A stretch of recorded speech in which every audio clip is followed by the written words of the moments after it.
Graça e paz. Eu gostaria antes de começarmos a leitura do nosso boletim, eu gostaria de ler 1 Samuel,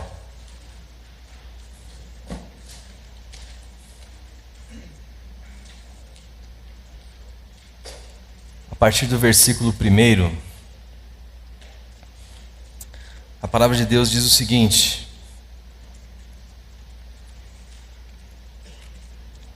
1 Samuel 8, versículo 1.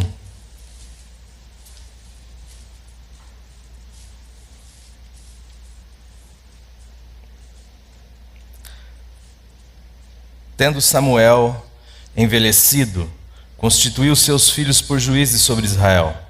O primogênito chamava-se Joel, e o segundo Abias, e foram juízes em Berseba. Porém seus filhos não andaram pelos caminhos dele, antes se inclinaram à avareza e aceitaram subornos, e perverteram o direito. Então os anciãos, todos de Israel, se congregaram e vieram a Samuel, a Ramá, e lhe disseram: Vê, já estás velho, e teus filhos não andam pelos teus caminhos. Constitui-nos, pois, agora um rei sobre nós, para que nos governe, como tem todas as nações. Porém, esta palavra não agradou a Samuel, quando disseram: Dá-nos um rei para que governe. Então Samuel orou ao Senhor e disse o Senhor a Samuel: Atende a voz do povo em tudo quanto te diz, pois não te rejeitou a ti, mas a mim, para eu não reinar sobre ele, segundo todas as obras que fiz desde o dia em que os tirei do Egito até hoje. Pois a mim me deixou e a outros deuses serviu, assim também o faz a ti. Agora, pois, atende à voz, porém adverte-o solenemente e explica-lhe qual será o direito do rei que houver de reinar sobre ele. Referiu Samuel todas as palavras do Senhor ao povo que lhe pedia um rei, e disse: Este será o direito do rei que houver de reinar sobre vós. Ele tomará os vossos filhos e os empregará no serviço dos seus carros e como seus cavaleiros, para que corram adiante deles. E os porá uns por capitães de 1000 e capitães de 50, outros para lavrarem os seus campos e ceifarem suas messes, e outros para fabricarem suas armas de guerra e os aparelhamentos de seus carros. Tomará as vossas filhas para perfumistas, cozinheiras e padeiras. Tomará o melhor das vossas lavouras, das vossas vinhas e dos vossos olivais, e os dará a seus servidores. As vossas sementeiras e as vossas vinhas dizimará, para dar aos seus oficiais e aos seus servidores. Também tomará os vossos servos e as vossas servas, e os vossos melhores jovens, e os vossos jumentos, e os empregará no trabalho. Dizimará o vosso rebanho, e vós lhe sereis por servos. Santo Espírito, essa é a tua palavra. Em nome do Senhor Jesus Cristo, nós queremos te louvar por esta manhã, Senhor. Pedir que o Senhor continue falando conosco, e que o Senhor vivifique a tua palavra no coração de cada um aqui, Paizinho. É em nome do teu Filho amado que nós oramos, pedindo também que o Senhor repreenda todo espírito contrário à vida, Senhor, todo espírito de incredulidade, seja por ti mesmo repreendido. Pedimos que o Senhor vivifique a tua igreja e dê firmeza a ela, Senhor, em Cristo e na tua palavra, para estar firme, Senhor, diante das adversidades do mundo, Senhor, e diante, Senhor, de uma avalanche, Senhor, de modas e de modismos e de... Senhor, tem misericórdia de nós. Dá-nos a graça de permanecermos firmes no teu Filho, Senhor, de nos alegrar, Senhor, com o maná que desceu do céu, Senhor, e de não ficar pensando, ó Pai, em pepinos, Senhor, em alho silvestre, Senhor, mas dá-nos a graça, Senhor, de comer a carne de Cristo e beber o seu sangue para a glória do teu nome. É em nome de Jesus que nós oramos. Amém.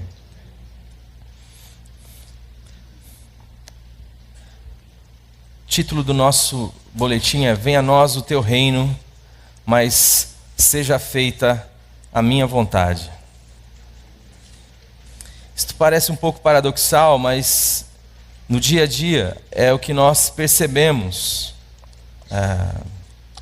Muitas vezes pessoas se decepcionam com Deus porque imaginam que Deus é um Deus realizador de sonhos e projetos pessoais. E esses sonhos e esses projetos pessoais muitas vezes surgem no coração das pessoas como uma cobiça, tendo em vista a sua observação dos povos à sua volta. Surge como algo que é comum, correto, coerente no mundo, mas que não necessariamente tem referência no reino de Deus. E Deus jamais lhe satisfará um desejo desse, porque sabe que tal desejo significa morte, significa atrapalhar a comunhão de um pai com seu filho. E Deus então permite muitas coisas que são frutos de nossas escolhas e de nossa vontade obstinada.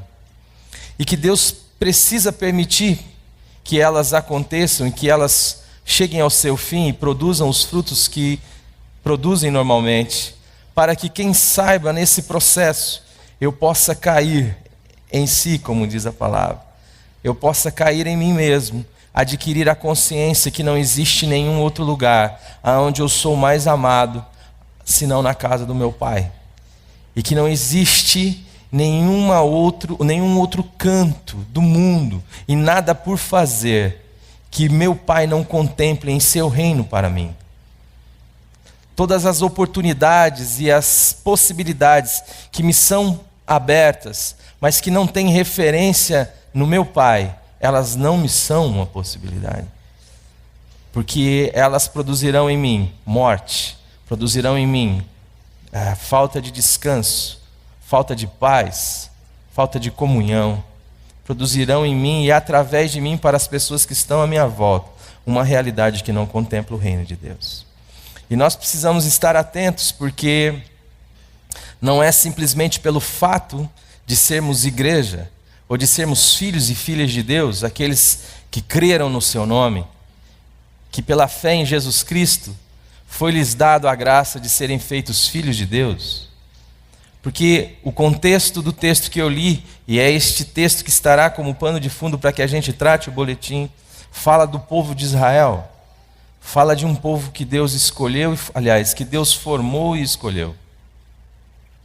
Um povo que é tido como o povo de Deus, mas que em um determinado momento, por observar as pessoas ou os povos à sua volta, resolveu então pedir um rei.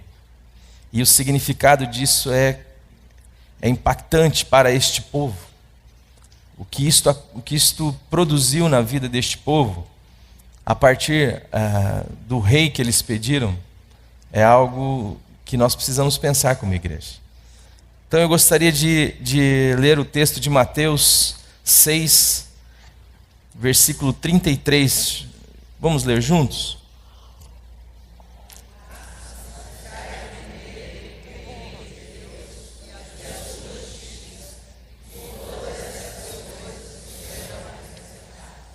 Mas buscai primeiro o reino de Deus e a sua justiça, e todas estas coisas vos serão acrescentadas. Olhando para o período da história de Israel, descrito em 1 Samuel 8, constatamos que Deus havia escolhido juízes para governar seu povo. Ele o fez para manifestar por intermédio desses homens sua vontade e juízo. Contudo, ao observar os povos à sua volta e aproveitando-se da oportunidade dada pelos filhos de Samuel, que não andaram no caminho de seu pai, Israel ambicionou outra forma de governo, a monarquia, pois desejavam serem governados por um rei, como era de costume dos povos vizinhos. Diante de tal solicitação, Samuel sentiu-se desconfortável, pois até então assim se fazia ao povo de Israel, ao que ele havia sido levantado por Deus como seu profeta. Como todo profeta de verdade, foi falar com Deus sobre o assunto, então Deus lhe dá uma resposta. Vamos ler juntos 1 Samuel 8:7. E disse o Senhor a Samuel: atende à voz do povo em tudo quanto te dizem, pois não te rejeitou a ti, mas a mim me tem rejeitado, para eu não reinar sobre eles. Ora, nós precisamos entender o que está acontecendo aqui. A questão básica não é uma rejeição ou uma escolha pautada na observação, na análise de um contexto à volta. Isto pode até ser disfarçado com estas vestes. Eu analiso o meu contexto, analiso a minha vida, analiso a minha situação, começo a analisar as coisas que estão à minha volta, as pessoas que estão à minha volta, e começo a observar que talvez exista um plus entre o sistema de governo dos juízes e o sistema de governo monárquico. Ora, existe um avanço do ponto de vista da organização, do ponto de vista daquilo que é entendido como bem e como bom aos povos, mas que não necessariamente representa o que Deus disse e falou a mim, que Deus me ensinou e quer para a minha vida. Porque normalmente o que Deus quer para a nossa vida não necessariamente contemple o modismo e a maneira de ser das coisas que estão à nossa volta. E é interessante perceber que quando nós pedimos então que haja um outro reinado sobre nós, ou seja, que um outro sistema venha dizer para mim o que eu devo fazer, como eu devo fazer, a hora que eu devo acordar, a hora que eu devo deitar, aonde eu devo morar, essas coisas estão ditando a minha vida. Nesse exato momento, Deus está dizendo assim, fica tranquilo, para Samuel, para o profeta, que não é você que eles estão rejeitando, eles estão me rejeitando, mas a questão aqui é uma questão de governo, de reino. Eles estão me rejeitando porque eles não querem que eu reine sobre eles.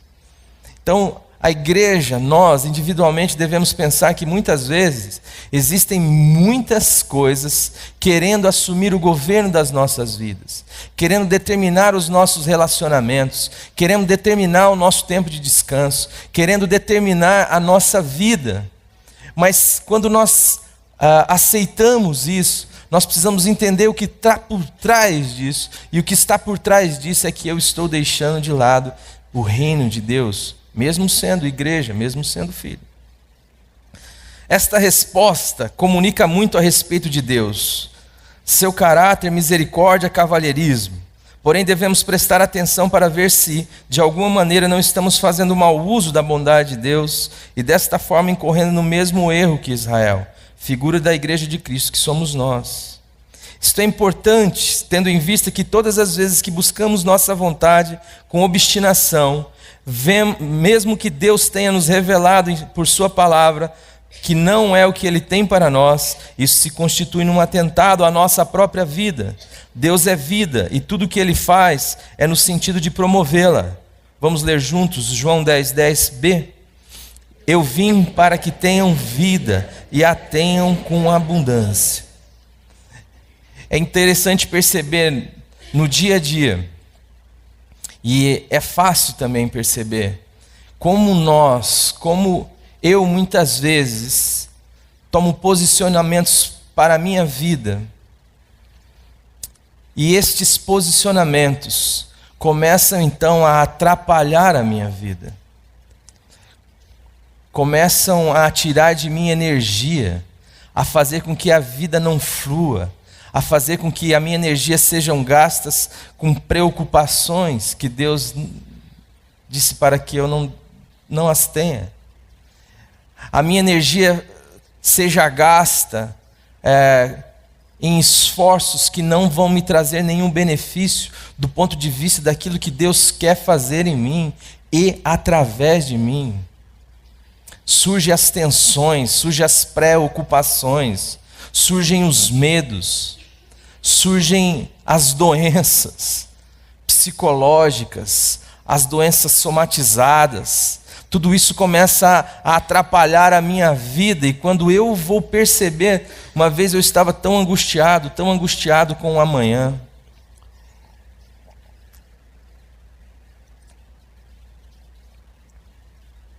Tentando preservar a minha vida a respeito daquilo que Deus havia dito que faria. E quando Deus diz que faz, Ele faz, e isto não necessariamente contemple a nossa maneira de pensar. E eu me vi dentro de um contexto onde eu estava tentando preservar a minha vida, preocupado em fazer com que, em não atrapalhar aquilo que Deus disse que iria fazer. E então naquele momento eu tomei uma atitude de autopreservação. E eu lembro que me surgiu umas urticárias na pele. Me pipocou uns negócios e a minha alma angustiada, e eu fui falar com Deus, falei: Pai, o que está acontecendo? E o Pai falou muito claro ao meu coração, dizendo: Filho, eu nem cheguei no ponto daquilo que eu falei que ia fazer com a sua vida, e você já está tentando aí se preservar no processo. Deixa que eu reino. Deixa que, se eu falei alguma coisa, eu sei como fazer essa coisa chegar ao seu fim. Deixa que eu sei cuidar da sua vida. Não adianta você ficar angustiado, com medo. Não adianta nada disso. Porque é eu quem faço. Você não tem condições. E aquilo gera descanso. E aquilo gerou... Falou: Senhor, então, seja feita a tua vontade, não a minha. São situações que, de modo prático, nós vivemos. Cada um de nós vivemos. Nós vivemos num mundo onde parece que a única coisa que existe é este mundo. Nós somos tentados a pensar, ensinados a pensar de maneira sistemática, que a vida é aqui somente. E que a vida é aqui somente, mas também que ela depende do seu braço, depende da sua capacidade, do seu esforço. Só que surge em nós, porque quando nós aceitamos este ensinamento de que eu dependo de mim e de que a única vida que tem é esta vida aqui, e nós precisamos entender que isso não vem de maneira tão clara, mas quando eu estou gastando toda a minha energia para poder me sustentar neste mundo, como se a única coisa que existisse fosse este mundo, de modo que eu preciso sorver, eu preciso me proteger, eu preciso acumular, eu preciso me salvar. É justamente isso que eu estou pensando, que a vida é só esta. E quando eu acho que é o meu braço quem traz todas essas realidades, ou que faz todas essas realidades serem concretas, e quem sustenta todas essas realidades, eu não entendo que o que este mundo está me dizendo é que eu sou Deus. E que eu, às vezes, assumo essa postura e tento, então, ser realmente Deus. Mas entre o desejo de ser Deus e as incertezas da vida, ou seja, a incompetência de poder dar conta de todas as possibilidades da vida, surge no meio uma rachadura existencial que me deixa inseguro, com medo. E amanhã? E depois? E se não der certo? E se a bolha estourar aqui? E se o dólar cair? E se a doença chegar? E se o carro bater? Se o ladrão roubar? E dentro de mim se instala uma rachadura onde eu não consigo nem celebrar o fato de ser um filho de Deus, herdeiro de Deus e co-herdeiro em Cristo Jesus. Não consigo ter alegria, porque é justamente isto que eu estou assimilando, é assim que eu estou vivendo. Vivendo como se o meu braço fosse a minha força, e vivendo como se o mundo fosse a única realidade possível. Isso é importante. Onde é que eu estou, gente? Me ajuda. Problema? O problema é que os pensamentos de Deus não são como os nossos pensamentos, e a sua maneira de agir fere a razão enviesada pelo mundo e pelo pecado. Podemos perceber isso com certa facilidade ao observarmos a grande multidão de pessoas que tentam encontrar a vida abundante, porém pela via errada. Tentam encontrá-la na preservação de si e, por isso, vivem assombrados pela morte e por uma existência que não é vida, mas apenas existência. Enquanto Deus está dizendo, vamos ler juntos Lucas 9, 24, qualquer que procurar salvar a sua vida, perdê-la-á, e qualquer que a perder, salvá-la-á. Quem diria que a vida está depois da cruz? Para quem faz sentido morrer para só então viver? Quem diria que aqueles que foram unidos com Cristo em sua morte também seriam unidos a Ele em sua ressurreição? Irmãos, imaginemos o cenário. Imaginemos o cenário da crucificação. Existe todo um mundo de sabedoria, de respeito, de religiosidade, de gente coerente, de gente de respeito social, religioso, apontando para um homem que está num lugar, e este lugar é o lugar dos vios, este lugar é o lugar dos errados, este é o lugar da ignomínia, o lugar da vergonha. As pessoas de bem estão à volta, estão dizendo que aquele homem está errado. Ninguém jamais pensaria como de fato não pensaram, porque depois da crucificação de Cristo não existiu um abençoado para se plantar na porta daquele túmulo aguardando o domingo, amanhã do domingo. O que eles fizeram foi ir lá para poder bisuntar o corpo, mas não tinha nenhum com a esperança da ressurreição. Porque quando nós olhamos de maneira lógica, com a lógica enviesada deste mundo, não existe a mínima possibilidade de que a vida esteja depois daquela cruz, de que a glória esteja depois daquela cruz, de que a vida verdadeira esteja depois da morte. Isto não faz sentido para mim, para você, não faz sentido para o mundo como está formatado, onde nós sabemos identificar quem são os bons, nós sabemos identificar quem são aqueles que Deus gosta e quem são aqueles que Deus não gosta. Porque nós sistematizamos Deus, nós encaixotamos Deus e dissemos, Deus é assim, mas Deus disse que iria escolher as coisas loucas deste mundo. Deus disse que iria escolher as coisas vis e as desprezíveis. E nós queremos fazer com que Deus faça sentido para nós. Nós queremos fazer com que Deus haja nas categorias do nosso pensamento, mas Deus não vai agir nas categorias do nosso pensamento, porque a nossa maneira de pensar, de ser, a nossa bondade, aquilo que é bom para o mundo, aquilo que é honesto, aquilo que é justo, aquilo que tem significado de bondade no mundo, Deus crucificou com Cristo. É tudo aquilo que nós usamos como parâmetro para medir as nossas vidas. Deus estava destruindo na cruz. Só que isto envolve necessariamente eu me converter. Envolve eu assumir o postulado de que Deus está certo, de que eu estou errado e de que não existe nenhuma esperança para mim a não ser que Deus ponha um fim em mim, de modo que não há nem como me remediar, não tem como me melhorar. A única possibilidade será a possibilidade drástica da cruz. A única possibilidade de amor para Deus é destruir-nos do ponto de vista que não sobre literalmente nada de nós. Que Deus faça de fato nova todas as coisas. E para fazer nova todas as coisas, Ele precisa destruir a velha. Entenda, amados, que ninguém de maneira lógica vai olhar para a realidade da cruz e vai dizer, como que é? Eu vou para a cruz, agora eu vou, lá, lá, lá. Não, irmãos. O que existe é uma luta, é uma mente que precisa ser renovada pela palavra de Deus.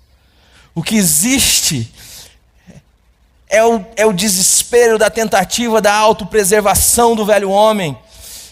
E Deus está dizendo, não dá. Eu preciso crucificar você. Então muitas vezes Deus vai expressar a sua palavra na minha e na sua vida, e nós vamos olhar para aquela palavra e vamos dizer assim, não faz sentido isto, não tem lógica andar desta maneira, isto não é plausível, isto não é sábio, isto não é prudente. Do mesmo modo que não é prudente um pai dar 1/3 da sua riqueza para um filho que está obstinado em sua vontade de querer ser Deus e viver a partir de si mesmo e segundo o seu nariz. Para nós o prudente seríamos amarrar este filho no pé da mesa. Para nós o prudente seríamos ralhar com este filho. Mas para o Deus que é louco, exagerado em amor, e que é obstinado pela liberdade, obstinado por aquilo que é verdade, só tem sentido este filho ficar na minha casa o dia que ele tiver consciência de si e de quem eu sou. O dia em que ele souber que eu o amo, e que porque eu amo, não posso e não vou barganhar com ele. Deus não é um Deus de barganhas, amados. Eu atendi uma pessoa esses tempos atrás, e eu cheguei e falei, o que foi, querida? Ele falou assim, eu estou quase desacreditando de Deus. Eu falei, por quê? Porque ele não me deu isso, não me deu aquilo, não fez aquilo, eu estou vindo na igreja, eu estou fazendo, eu estou acontecendo. Querido, Deus não vai barganhar conosco. Se você quiser barganhar com Deus, existem religiões que promovem um Deus desse tipo, você fica à vontade. Um Deus, Papai Noel, como o Glênio falou que o Bernard vai ler o texto dele aqui 1 hora, mas Deus não pode porque nos ama.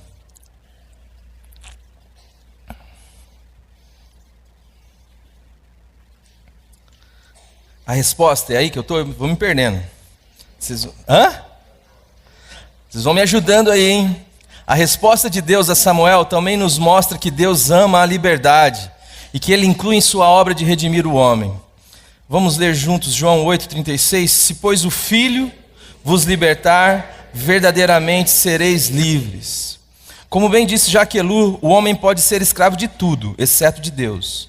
Deus é aquele que não quer obrigar nenhum daqueles a quem ama a estar em sua presença, quando os mesmos gostariam de estar em qualquer outro lugar.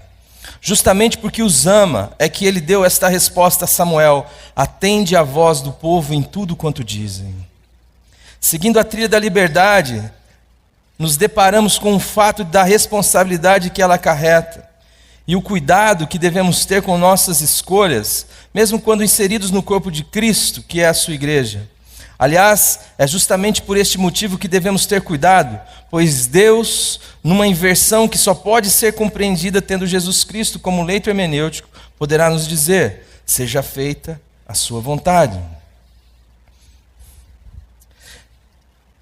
Nós somos habituados e acostumados com um Deus impositor, com um Deus que não se interessa por realidades internas, que Ele só se interessa por uma obediência cega, que seja promovida até mesmo pela força, como no passado nós vemos na história, o grande slogan das cruzadas era: força-os a entrar, no que diz respeito ao reino de Deus. Mas eu queria dizer para vocês que Deus age por meio da sua liberdade. Deus incluiu a liberdade do homem no seu ato de redimir o homem. O que Ele está fazendo é se colocando diante de mim e de você, para que eu e você, diante do amor, da revelação do amor de Deus em Cristo Jesus, possamos livremente, Senhor, dizer: venha a mim o teu reino. Seja feita a tua vontade, Senhor, e não a minha. Se você mesmo como um regenerado, mesmo como igreja de Jesus Cristo, se você quiser fazer a sua vontade, Deus irá permitir. Isto, volto a ressaltar, só pode ser compreendido a partir de Jesus Cristo. Jesus Cristo é aquele que veio revelar um Deus que lava a pé, e nós vamos ler isto no texto. É o Deus de sempre, que não mudou, no qual não há sombra nem variação. Deus não vai impor goela abaixo a sua palavra a você.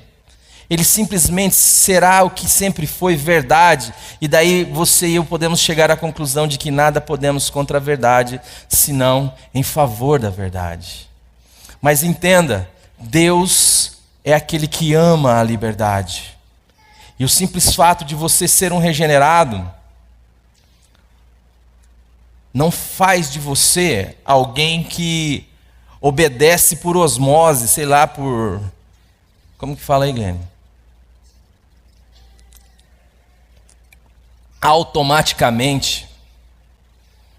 Deus, nós estamos tratando lá no Desconstrução da Religião, a parte da monergia e da sinergia, a parte da ação de Deus, onde Deus arranca pelo braço Ló de sua terra, da terra de Sodoma, E depois ele vai dizendo assim, ó, salva a tua alma, não para nas planícies, corre para o monte.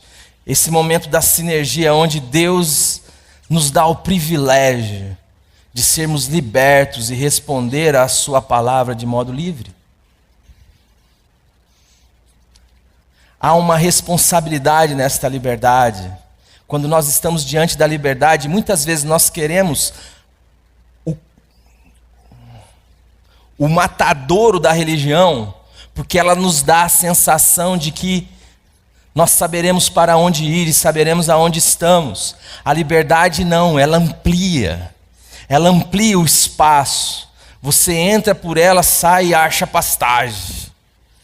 E nós temos medo da liberdade, nós queremos alguma coisa que fale para nós o que fazer, o que não fazer, a hora que parar, a hora que não parar, onde tem hotel, onde não tem hotel, onde tem posto, onde não tem posto. Mas nós não queremos um Deus que diga assim, ó, sai da sua terra e sai da tua parentela e vai para uma terra que eu vou te mostrar. Uma terra ampla, que vai do rio Nilo até o grande rio Eufrates, que amplia demais a sua possibilidade, a sua liberdade. Mas que a única maneira de você estar seguro é estar em comunhão comigo, é estar andando comigo, é estar dependendo de mim. Você não vai saber muitas coisas, não. E você não precisa saber delas, porque você só precisa saber de uma coisa: Deus me ama, e Deus é por mim, não contra mim. Mas hoje nós vivemos num mundo cheio de incertezas, cheio de medos, cheio precisando de algum chão para nós. As religiões que mais crescem na Europa, por exemplo, são as religiões, e aqui também, as religiões que de alguma maneira são rígidas no seu processo moral, ou muitas vezes no seu processo de dizer às pessoas o que elas devem fazer. Ó, faça assim que dará este resultado, coloque este tanto de farinha, este tanto de ovo, este tanto de leite, que o bolo será esse. Mas o Deus revelado em Cristo Jesus é um Deus que não pode ser acondicionado, é um Deus que chama as realidades da vida, e a vida tem variáveis que a gente não pode contemplá-las. A única coisa que nos dá segurança de fato não é o meu emprego, não é a minha condição, não é nada. A única coisa que traz segurança para nós é o dia em que eu e você fomos convencidos pela revelação trazida pelo Espírito Santo da palavra de Deus, que diz que Deus nos ama, e que Deus é por nós, e que Ele é a nossa segurança, a nossa rocha. Não é a opinião alheia, não é o que os outros pensam de mim, não é o que eu tenho, não é o que eu faço, é o que Deus fez de mim em Cristo Jesus, e Ele me fez seu filho. Sabemos que a consciência do Evangelho aponta para o Deus e Pai de nosso Senhor Jesus Cristo, e em Cristo Jesus Ele se revelou como um lavador de pé, como um Deus louco de amor pelo homem, sua criatura, a qual quer fazer filho e herdeiro por meio de Cristo.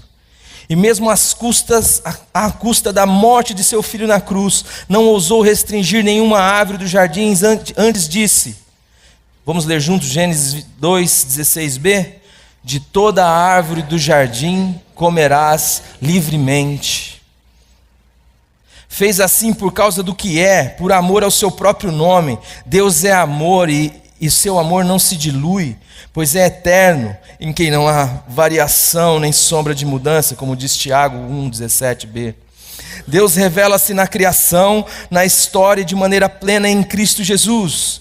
Mediante esta revelação do amor de Deus em Cristo Jesus, damos razão a Ele, e libertos em Cristo, aceitos e constrangidos por este amor inexplicável, clamamos: Pai, tem misericórdia de nós e venha sobre nós o Teu reino. Se você não for constrangido pelo amor de Deus, nada poderá de fato mudar a minha e a sua vida, porque Deus é amor. Voltando ao contexto de 1 Samuel, podemos perceber o fato de que Deus pede para o profeta explicar os desdobramentos e as consequências daquela escolha. Porém, o povo se mantém obstinado em sua ideia. Podemos observar que toda esta obstinação continua presente entre nós. A palavra de Deus diz, vamos ler juntos. Toda a Escritura é inspirada por Deus e útil para o ensino, para a repreensão, para a correção e para a educação na justiça. 2 Timóteo 3,16. Esta mesma palavra muitas vezes nos é pregada pelos profetas de Deus em nossos dias, porém alguns permanecem obstinados em sua convicção de morte. Sim, porque o fato de que está implícito na decisão de Israel é que quando rejeitamos a palavra de Deus, é o próprio Deus que rejeitamos. E quando rejeitamos a Deus, que é a vida, por consequência, abraçamos a morte. Deus tem uma palavra ao nosso respeito. Deus tem uma palavra a respeito de cada um de nós, como filhos e filhas de Deus. E se a gente livremente quiser avaliar a nossa vida pelos parâmetros que temos à nossa volta e de repente cobiçar aquilo que é prudente, aquilo que é bom, mas aquilo que não tem referência em Deus, entendamos o seguinte: isto vai nos matar em alguma dimensão.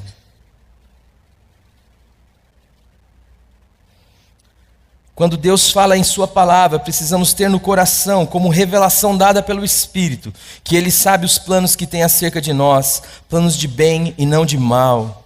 O grande problema para nós é que quase sempre esses planos não contemplam a lógica, a sabedoria, os modismos e o pensamento vigente no mundo. Mas, ainda que todos à sua volta lhe causem inveja, por causa das suas conquistas, seus feitos e jeito de ser, como foi o caso dos vizinhos de Israel, ainda que o que Deus lhe diga pareça sem sentido e ultrapassado, tal como bem-aventurados os que choram, porque serão consolados, Ele continuará tendo razão, Ele sempre tem razão, Ele nos ama e suas palavras são espírito e vida. A nossa rejeição à vontade de Deus muitas vezes fica oculta na nuvem da plausibilidade humana. É bom, humanamente falando, é agradável, é moral, é maioral, tem sabedoria. Essas qualidades me despertam interesse. São estes os questionamentos que usamos para avaliação. Não queremos rejeitar Deus ou insinuar que Ele é desonesto e mentiroso. Porém, é exatamente o que estamos fazendo, ainda que dissimuladamente, quando rejeitamos a sua palavra. Tudo aparece, amados, de uma forma bonita. Vocês lembrem que o fruto era agradável aos olhos, desejável para dar entendimento e bom ao paladar. Nós só precisamos avaliar um pouquinho o que está por trás do fato de negligenciarmos a palavra de Deus que diz: de todas as árvores do jardim se comerás livremente, eu vou excetuar a árvore do conhecimento do bem e do mal, porque no dia que você comer dela você morre. E quando eu tomo e como, não tenho em mim, talvez de modo sistematizado, claro, consciente, de que eu estou fazendo de Deus um mentiroso. Mas é exatamente o que eu estou fazendo.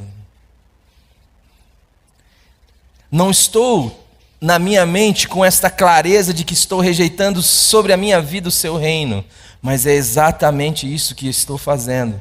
Por quê? Porque aquilo vem disfarçado de fruta, aquilo vem disfarçado de bondade, de beleza, de desejos de saciar a fome.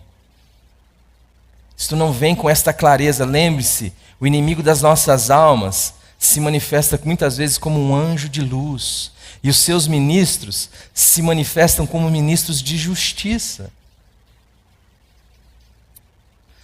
Existe uma ministração o tempo inteiro na minha e na sua vida, quando você abre um jornal, quando você assiste uma TV, quando você ouve uma música, de que Deus está equivocado, de que não faz sentido o que Deus fala. Como pode ser mais que feliz os que choram?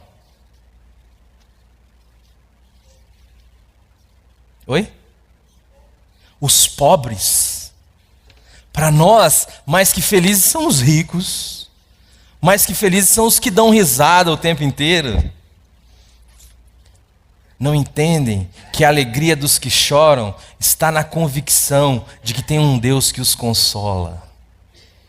de que tem um Deus que é verdadeiro, um Deus que não é uma religião, um Deus que não é uma metodologia, uma filosofia de vida, um Deus que lhes é a própria vida. Isso não faz sentido para mim e para você. Dá para entender o que estou querendo dizer?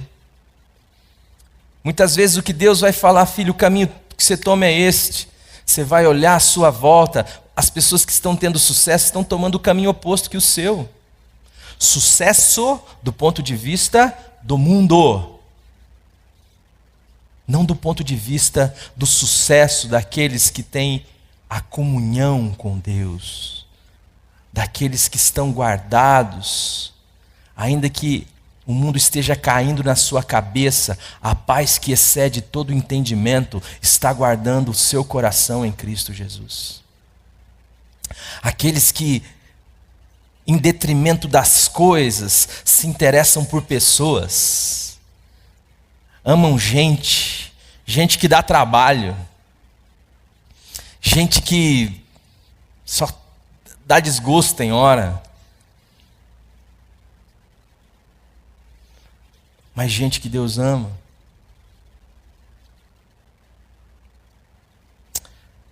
Uma situação que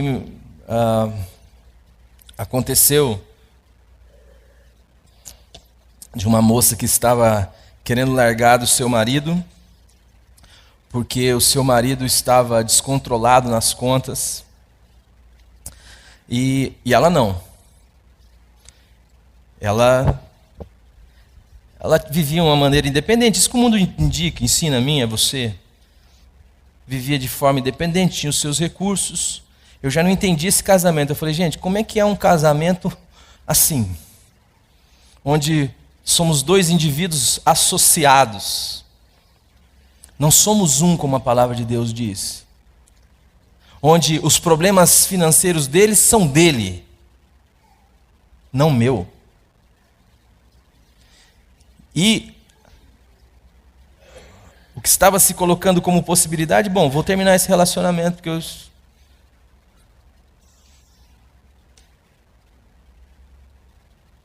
eu não quero, daqui a pouco eu estou sem grana também, e como é que faz? Como é que eu vou comer amanhã? Como é que eu vou me vestir? Como é que eu vou me sustentar? Estava ouvindo uma pessoa falar sobre casamento, e ela dizendo que às vezes o casamento se torna um evento.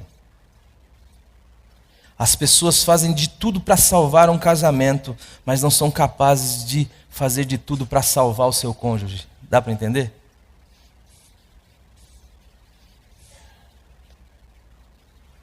Às vezes o que Deus vai falar é, filha, esvazia a sua conta, paga todas as contas do seu marido, vão morar debaixo de uma tapera,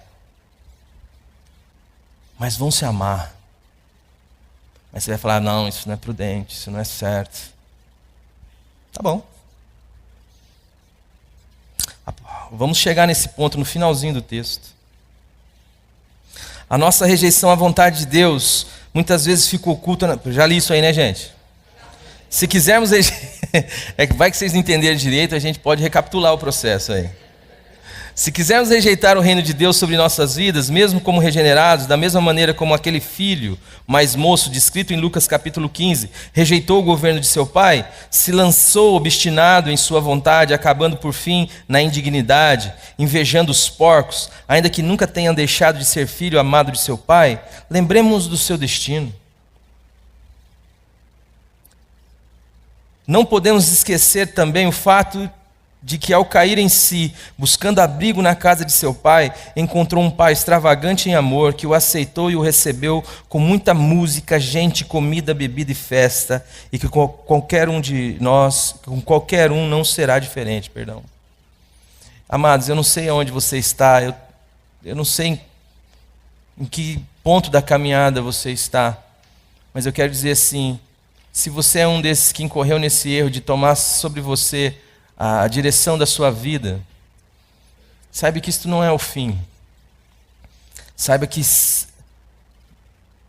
primeiro instante que você dizer assim, Pai, venha sobre mim o seu reino, haverá um Deus dependurado no seu pescoço, te abraçando e te beijando, e dizendo assim, meu filho estava morto e reviveu, estava perdido e foi achado, vamos celebrar. Eu quero colocar um anel no dedo dele, eu quero pôr veste nova, eu quero pôr sandália, eu quero celebrar. É só voltar. Ou ainda, se agirmos como Israel, rejeitando o reinado de Deus, podemos, assim como Israel, continuar sendo povo de Deus para sempre, posto que, vamos ler juntos, os dons e a vocação de Deus são irrevogáveis. Romanos 11, 29. Isto será perfeitamente possível. Porém, levemos em conta, o alto custo pago por Israel, perda da liberdade, a escravidão de seus filhos e filhas, além do fato de seus bens não mais serem de proveito próprio, como está escrito. Ele tomará vossos filhos, tomará vossas filhas, tomará vossas lavouras, vinhas, olivais, sementeiras, servos, servas e juventude, dizimará o vosso rebanho, e vós lhe sereis servos. Samuel 8, do 10 ao 17, a gente fez uma abreviação. 38.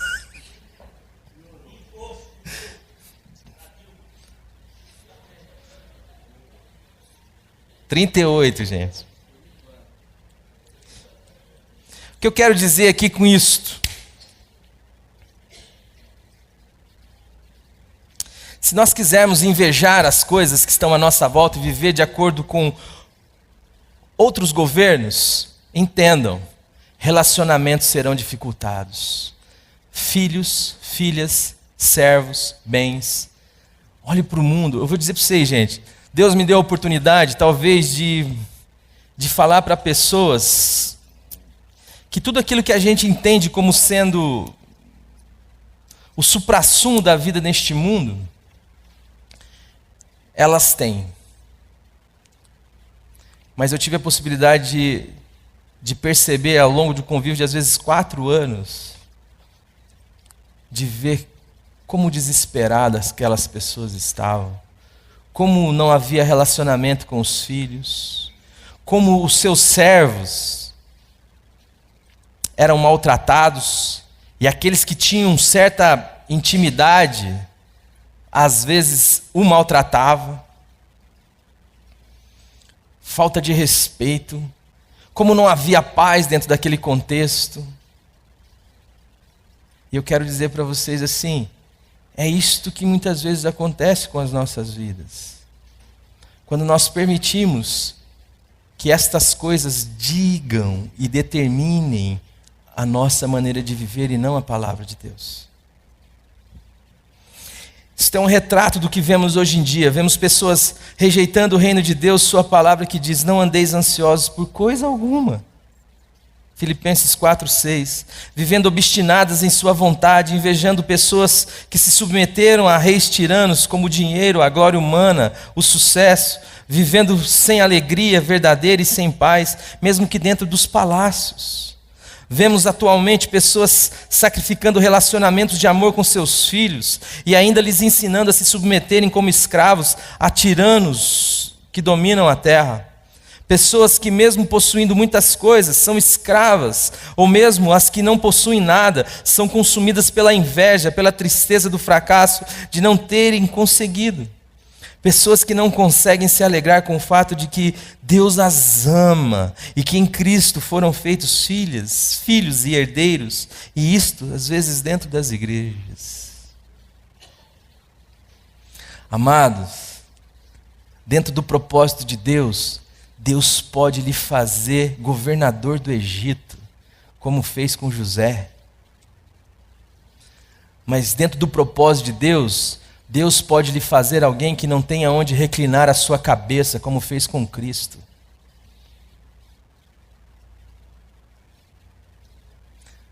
A riqueza ou a pobreza só tem significado e sentido se estiverem debaixo do reino de Deus. Dá para entender, meus amores? Não estamos aqui fazendo uma apologia à pobreza e nem fazendo um discurso contra a riqueza. Estamos dizendo que É chegado a nós o reino de Deus. Faça o que o Senhor quiser da minha vida. Me dê a graça de viver prudentemente. Me dê a graça de viver contente com o que o Senhor me dá. Mas não permita que estas coisas determinem a minha vida, Senhor.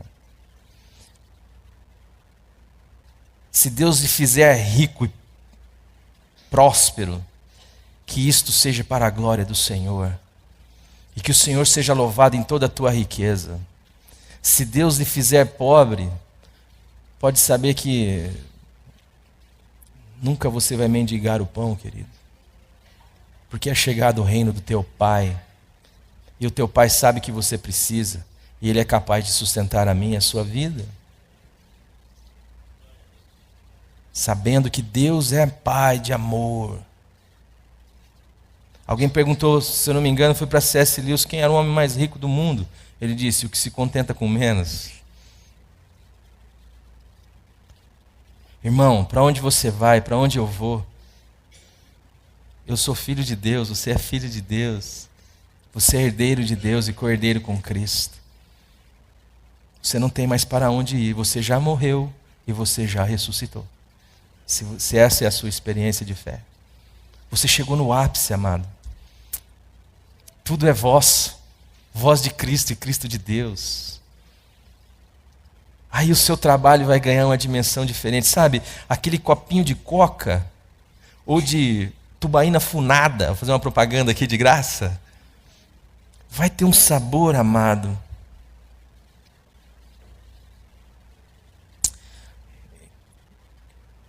Eu entrei um dia no meu carro, eu comecei a chorar, dentro do meu carro. E o meu carro é um carro velho. Ele é meio bonitão por fora assim, ele está bem conservadão, mas ele é um carro velho, do ponto de vista do que... Mas rapaz, eu nunca andei num carro daquele, rapaz. Eu comecei a chorar, eu falei, Senhor, o Senhor é muito bom comigo, Pai. Você liga a ar, tem direção hidráulica, não sei o que lá. Às vezes, nós apagamos todas as luzes do fundo da minha casa, senta eu, a Lili, o Luquinhas, tem uma rede lá, e nós a gente fica olhando para as estrelas, e a gente deixa tudo escuro. Irmão de Deus, amado do céu, que precioso aquele momento. Riqueza é Deus, vida é Deus, descanso, fruto do Evangelho é paz.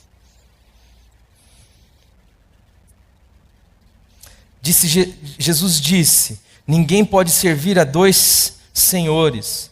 Quando aceitamos qualquer outro governo sobre nossas vidas, estamos rejeitando o governo de Deus sobre nós. Não é uma atitude sem importância, mas é algo que irá impactar profundamente a nossa existência e a vida das pessoas que estão à nossa volta.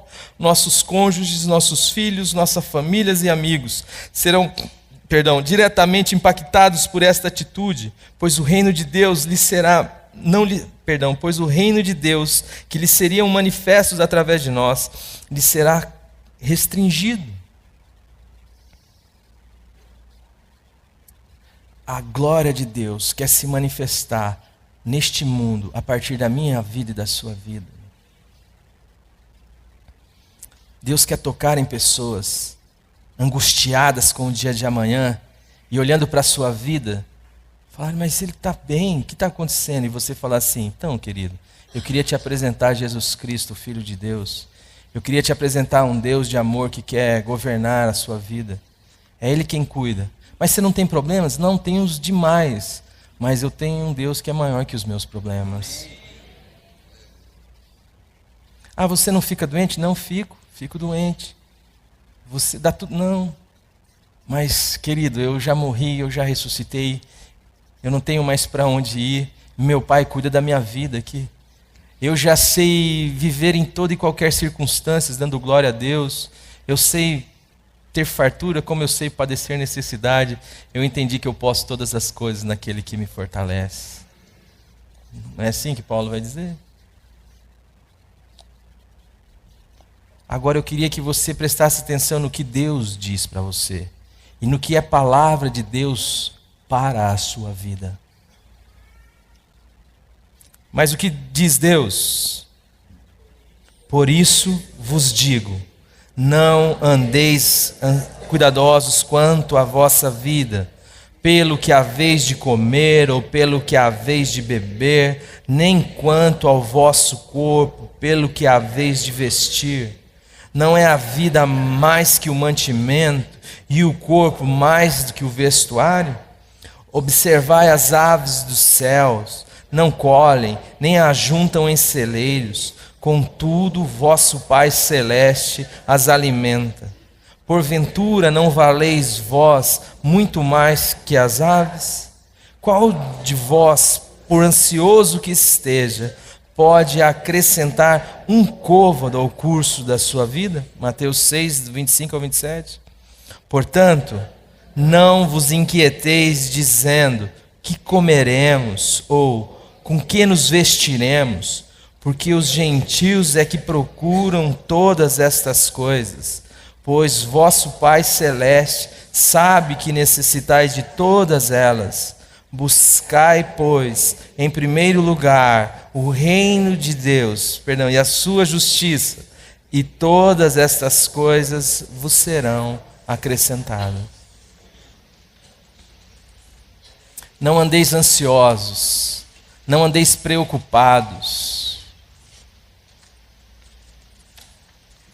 com o que haveis de comer, haveis de beber, haveis de vestir. Buscai, pois, em primeiro lugar o reino de Deus e a sua justiça, e todas essas coisas vos serão acrescentadas. Talvez isso não lhe pareça plausível, não é? Talvez isso não lhe pareça prudente.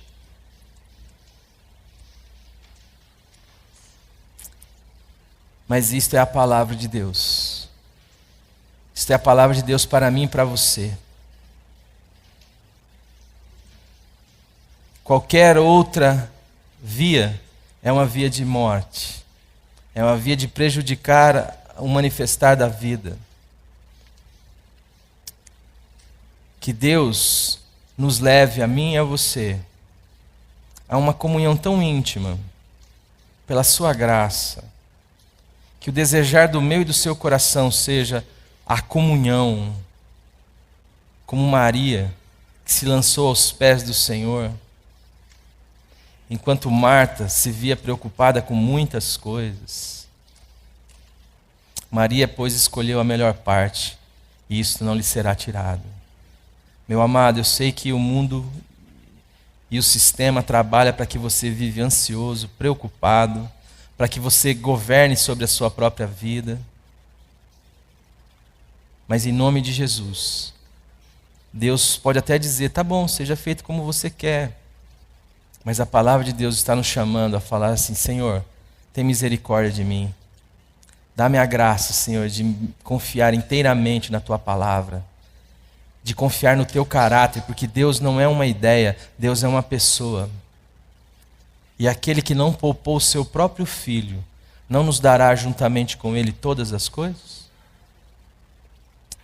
Quanta ansiedade tem te matado, quanto medo tem te matado, quanta prudência tem feito com que você não tenha relacionamento adequado com as pessoas, com seus filhos, com as suas esposas, seus maridos, com seus amigos. Quanta falta de celebração da vida, quanta falta de louvor a Deus, quanta murmuração isto tem promovido em nossos lábios.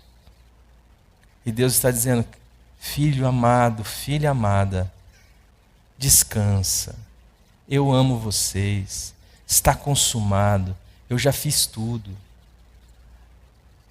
Ah, eu não devo trabalhar então?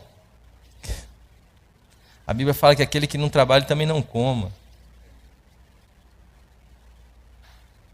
Trabalhar descansado. Trabalhar sabendo que aquilo é dádiva. Fazer aquilo que vier às suas mãos conforme a sua força. Fazer com diligência para a glória de Deus. Isso não tem nada a ver com vagabundice. Tem a ver com descanso na alma. Deus nunca nos propôs descanso no corpo.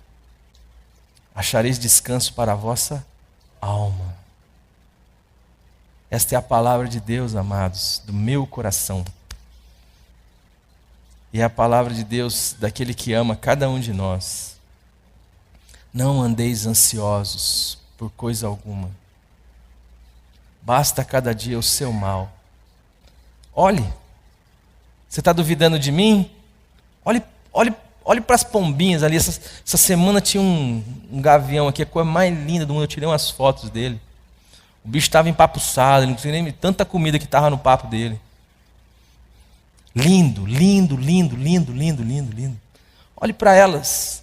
Não plantam, não colhem, não ajuntam, não acumulam em celeiros.